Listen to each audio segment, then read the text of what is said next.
मी या ठिकाणी एक राजकीय कार्यकर्ता किंवा विरोधी पक्षाचा नेता म्हणून उपस्थित नाही आहे, तर मी एक पुस्तक प्रेमी आहे आणि खरं म्हणजे माझ्या या सगळ्या राजकीय सामाजिक व्यक्तिगत जडणघडणीमध्ये अनेक पुस्तकांचा महत्त्वाचा वाटा आहे।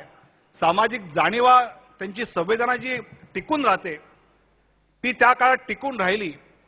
मी सुद्धा युवा होतो, युवक असताना ज्या आकर्षण बाकीच्या युवकांना होती ती माझ्यासारख्याला समोर होती, पण त्यावेळी माझ्या हातात तराळ अंतराळ शंकरराव खरातांचं पडलं आणि आपल्या आत्याच्या निधनाच्या बातमीचं पत्र वाचून गेला वडिलांना 2 मन लाकूड फोडावं लागलं आणि मग नंतर वाचून मिळालं।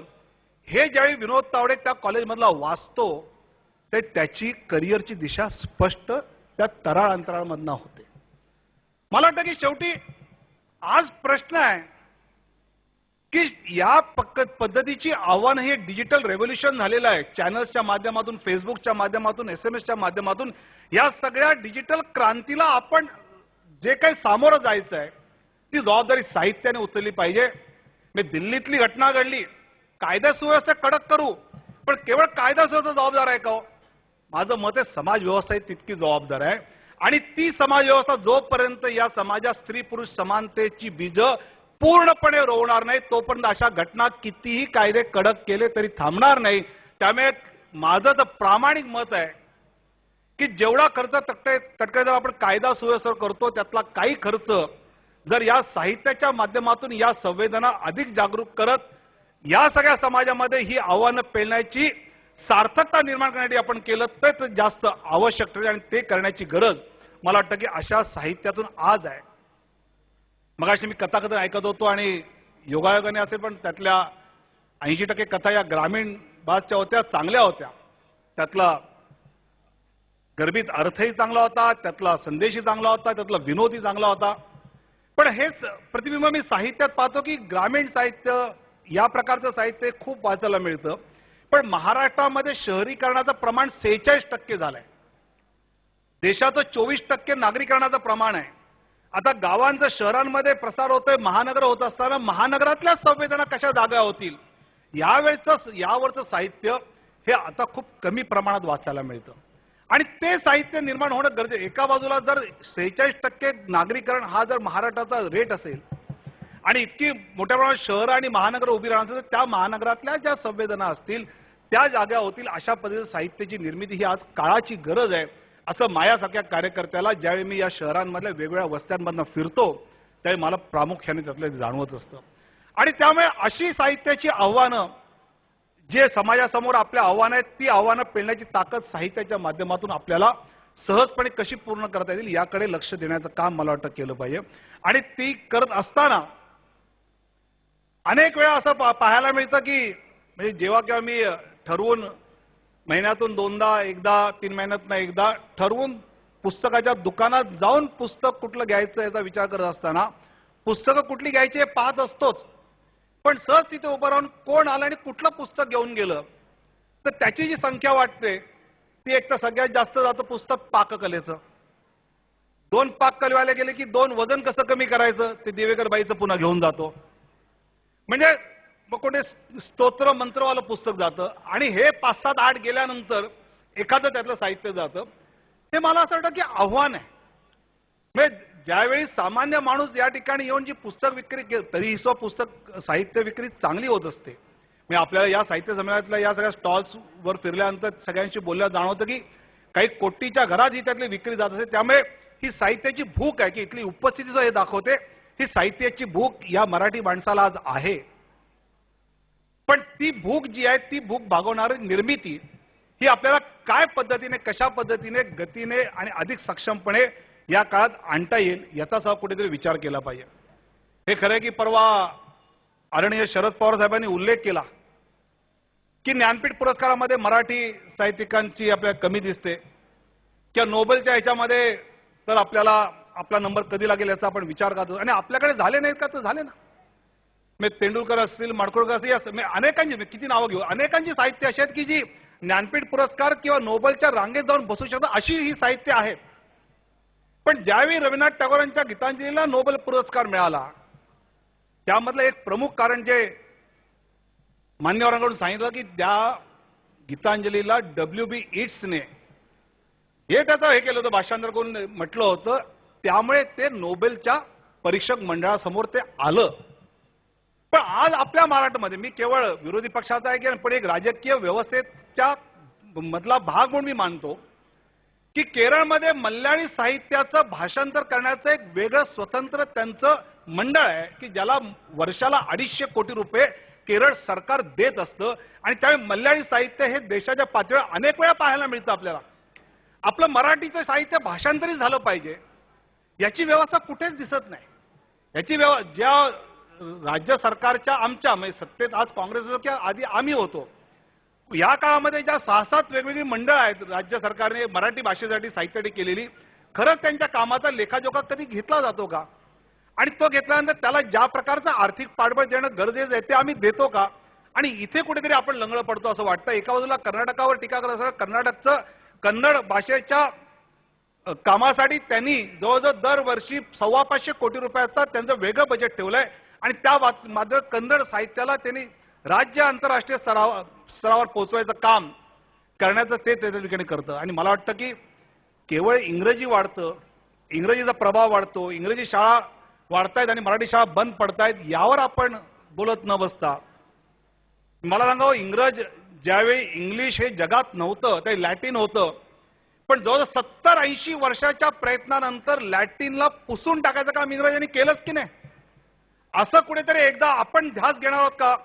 असेल इंग्रजीचा प्रभाव, पण आम्ही मराठी म्हणून काही गोष्टी या पद्धतीने अशा पुढच्या 30, 40, 50, 60, 100 वर्षात करू की 100 वर्षानंतरच्या महाराष्ट्रामध्ये बहुतांश व्यवहार हे मराठीतूनच होऊ शकतील, विषय अभ्यास मराठीतून होईल आणि आपण करू शकतो असा माझा विश्वास आहे. आणि त्या पद्धतीने सगळी या सगळ्या साहित्याला मराठीला, कारण शेवटी दुकानावर मराठी पाट्या असणं हे प्रतिकात्मक आहे. त्याने मतं मिळतील, पण केवळ त्याने मतं मिळतील, पण खऱ्या अर्थाने त्याने मराठी भाषेचं संवर्धन होणार आहे का? त्या पाट्याच्या आत बसणारा माणूस मराठी आहे का? त्याचं पुढे कसं होणार याचा कुठेतरी विचार करावा. त्यामुळे अशी प्रतिकात्मक गोष्टी असतील त्या आवश्यक आहेत, त्या पाहिजेत, पण तिथे न थांबता त्याच्या पुढे जाऊन आपल्याला जे काम करायचं आहे, मला वाटतं की ते काम करत असताना जसा उल्लेख मगाशी झाला की या ठिकाणच्या स्टॉल्सवर प्रचंड मोठ्या प्रमाणात विक्री झाली.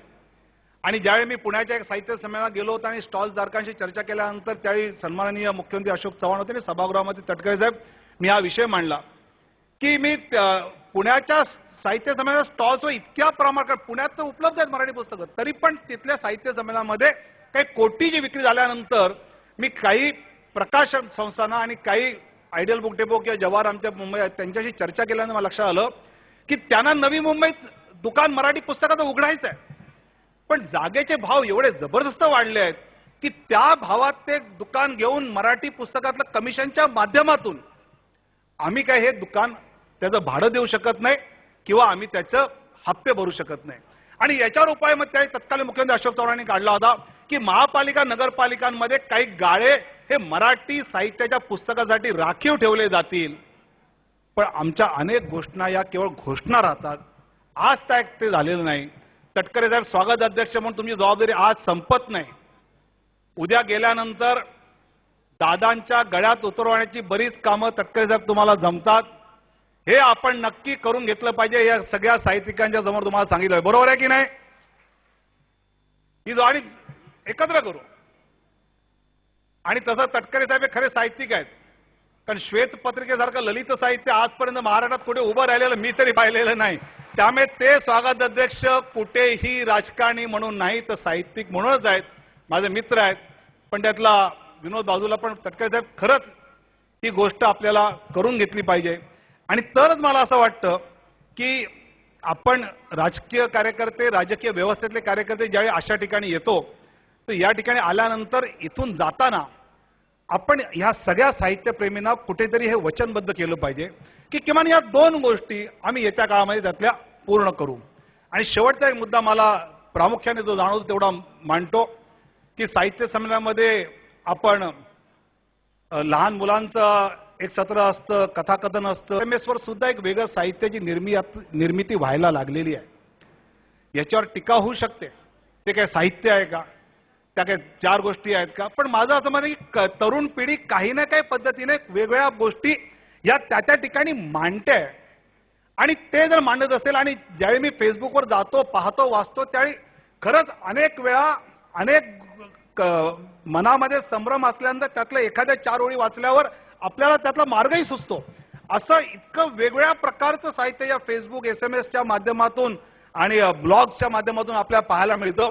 तर अशा या डिजिटल साहित्याला पुढच्या अधिवेशनात कुठेतरी आपण संधी देण्याचा त्यातला नक्की विचार केला पाहिजे, कारण युवा पिढीचं ते मानस आहे आणि त्याचा आपण नक्की विचार करूया.